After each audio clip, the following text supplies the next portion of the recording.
La commune de la semaine. La commune de la semaine. La commune de la semaine fait étape à Willerwald. Je suis en compagnie du président du club avicole, Alain Meyer. Bonjour Alain. Bonjour. Vous êtes le président du club avicole. Est-ce que la passion des petits animaux de basse-cour, les animaux de nos campagnes, ça vous vient depuis l'enfance ? Oui, j'ai un petit peu baigné là-dedans depuis l'enfance. Et puis, ça fait déjà quelques années que je fais ça, oui. L'exposition du mois d'octobre faisait son retour après 2 ans d'interruption pour cause de crise sanitaire. Est-ce que cette exposition avicole s'est bien passée du côté de la salle socioculturelle ? Oui, on est très satisfait du résultat. C'est vrai qu'on n'avait rien fait pendant 2 ans. Et puis, le plus dur, c'était de relancer ce qu'on a réussi à faire. Et puis, bon, après, maintenant, il faut voir si en 2023, on continuera encore sur cette lancée. Mais le bilan est plutôt positif, ouais. La pratique avicole a tendance à se perdre, ou est-ce que c'est quelque chose qui se transmet ? Oui, ça a quand même tendance à beaucoup se perdre. On a sur Willerwald la chance d'être encore une équipe relativement jeune avec des anciens, certes, mais on a du mal à trouver, des nouveaux jeunes qui rentrent dans la sauce. Et puis, c'est quand même assez difficile au quotidien. Alors le Beacherland n'est pas tellement loin de chez vous, il y a quelques sociétés avicoles chez nous aussi, du côté de Petit-Rederchin, Sourtes ou Lemberg. Est-ce qu'il y a des ponts comme ça entre les sociétés avicoles d'un secteur à un autre ? Oui, on s'entraide quand même parce que, certaines sociétés avicoles arrivent à faire une expo uniquement avec les gens en interne, et nous, on s'associe entre guillemets, on s'entraide avec surtout la société de Rohrbach-les-Beach qui vient exposer chez nous on expose chez eux pour essayer d'étoffer un peu la chose et d'avoir une variété plus large au niveau des animaux. D'ailleurs, quand on parle de variété, c'est vrai que quand on pense à exposition avicole, on pense aux volailles tout de suite, mais il y a aussi des lapins, des pigeons, ce genre de choses ?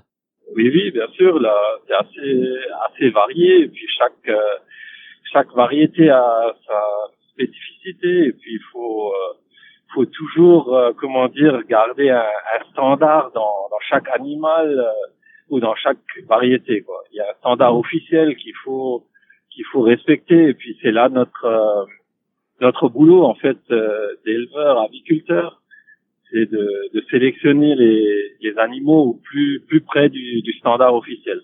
Oui, parce que vous avez aussi un rôle dans la préservation des espèces, on peut le dire ? Oui, on peut le dire, parce que c'est pas simplement, prendre des poules pour manger les restes ou avoir des œufs. Nous, c'est vraiment une sélection avicole sur des races pures, et on essaye de garder certaines races anciennes ou qui commencent à disparaître, quoi. Vous avez vu ces derniers temps, beaucoup de gens ont acheté des poules pour en avoir à la maison. C'est une bonne chose d'un côté, mais faut pas oublier non plus qu'il faut s'en occuper. Ah oui, ça reste un animal d'élevage qu'il faut soigner, qu'il faut nourrir, qu'il faut entretenir au quotidien, hein, quasiment. Hein.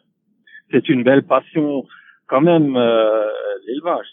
Et quand on parle justement de passion de l'élevage, est-ce que vous avez un animal préféré ? Moi, personnellement, je suis plutôt dans la volaille.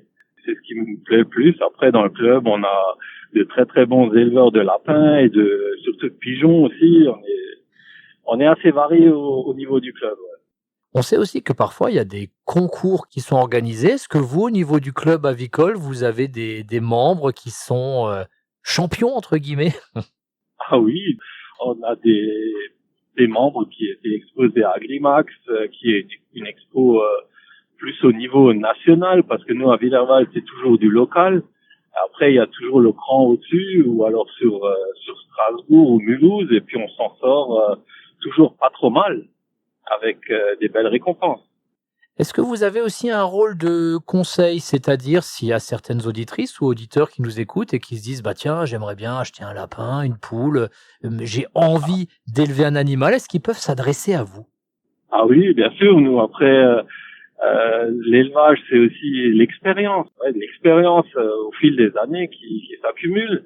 Et puis là, on est content de le partager. Et puis c'est ça aussi un petit peu le but du club avicole, c'est de partager les expériences de chacun et de guider les nouveaux membres ou les débutants.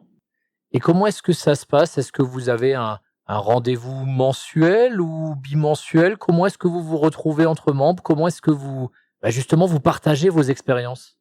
On fait des réunions. Après, il n'y a rien qui est vraiment très fixe, mais plusieurs fois dans l'année, on se rencontre et puis on fait des échanges au niveau de l'élevage, comment ça se passe, est-ce qu'il y a des difficultés.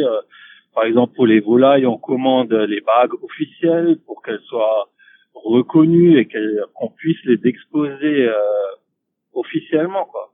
L'élevage a aussi un coût, il faut pas l'oublier. Qu'est-ce que vous conseilleriez peut-être à quelqu'un qui a envie de commencer? Quels seraient peut-être les écueils, les pièges à éviter? Il n'y a pas de piège, il faut choisir soit une race ou une variété d'animal qui plaît déjà pour commencer. Et après, c'est comme toutes les passions, ça a un coût. Voilà, que ce soit du foot ou je sais pas, ou la moto ou quoi que ce soit, tout a un coût. C'est vrai que ces derniers temps, tout a augmenté, mais c'est à tous les niveaux après, dans toutes les passions. Et est-ce que pour vous, élever des poules, des lapins, des pigeons, ce genre de choses, est-ce que c'est aussi quelque part préserver un mode de vie? Vous avez dit, vous avez baigné dedans quand vous étiez gamin. Quelque part, c'est perpétuer ça? Oui, aussi. Et puis, je pense que la tendance du moment, c'est un peu de revenir aux sources, entre guillemets. Et puis, ça fait pas de mal de découvrir, surtout pour les jeunes, les choses en réalité plutôt que le côté virtuel, quoi. Après, on peut démarrer aussi avec 1, 2 ou 3 animaux, quoi. Voilà, un coq et 2 poules, on peut déjà faire de l'aviculture. Voilà, on va retourner dans le réel du coup. Ouais, oui, je pense que c'est plus ou moins nécessaire pour l'avenir. Voilà, le retour à l'essentiel avec le club avicole de Willerwald, représenté par son président dans la commune de la semaine, Alain Meyer. Merci beaucoup, monsieur Meyer. Merci à vous.